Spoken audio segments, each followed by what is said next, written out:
Now by Republican Senator from Ohio, Rob Portman. Senator, thank you for joining us. Can't you just go over there and knock some of these House GOP members' heads together and say, come on, get on the same page? We are getting down to the wire. It's probably going to come down to the wire. Can the House get this thing done? Actually, I think they can. I mean, I think there's an overwhelming sense among Republicans that the status quo is not acceptable and it needs to be replaced.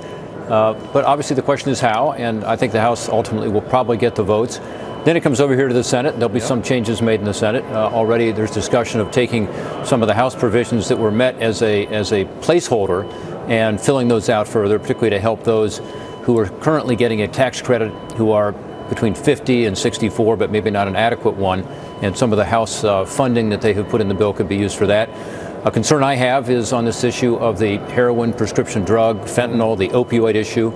It turns out that those folks who are on expanded Medicaid, and for that matter traditional Medicaid, their substance abuse treatment is currently being paid under Medicaid and expanded Medicaid to an extent, frankly, that is very concerning if it's not handled right. So I think there are ways to get there, and I'm ultimately optimistic we will get there, but it may take a little while.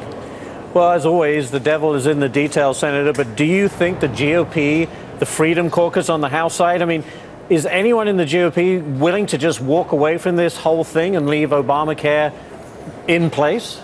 Well, that would be a bad thing for the people I represent in Ohio. We've seen our premium spike. We've gone up 91% in the individual market in the last 4 years. We've gone up 82% for small businesses, double-digit increases again for this next year.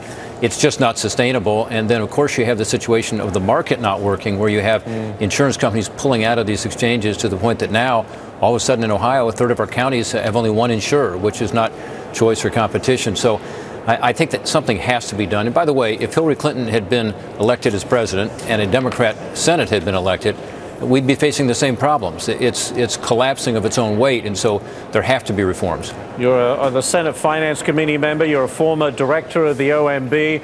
Senator, I want a tax cut, and I want it now. I'm just going to leave it there. No, but so many people say that. Should we have not done tax cuts first and then deal with the quagmire that is Obamacare and its replacement after the tax cuts, or is that just 2020 hindsight? Actually, I think it's more 2020. Tax reform is also necessary, also challenging, because there are winners and losers in any tax reform. But what a great opportunity. I mean, our code is in such bad shape that anything we do to try to make it more efficient, to take away some of the disincentives to invest and save and create jobs, will be very helpful to the economy. So I'm excited about that. I think we have an opportunity to deal with the current structure where we're sending jobs and investment overseas and instead make the United States a magnet for more investment and jobs here.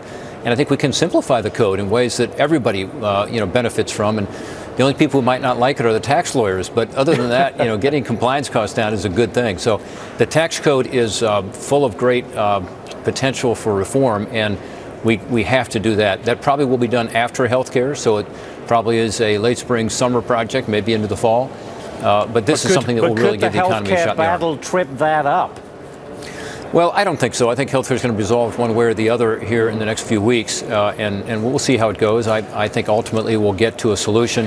I hope we get to one that actually ensures that we have a result that's more sustainable over time, that gets the rates down, but also ensures we're not leaving people behind. We're not pulling the rug out from under people who need this care, particularly, again, with this crisis we have with the opioids around the country. My home state of Ohio has been hit particularly hard there.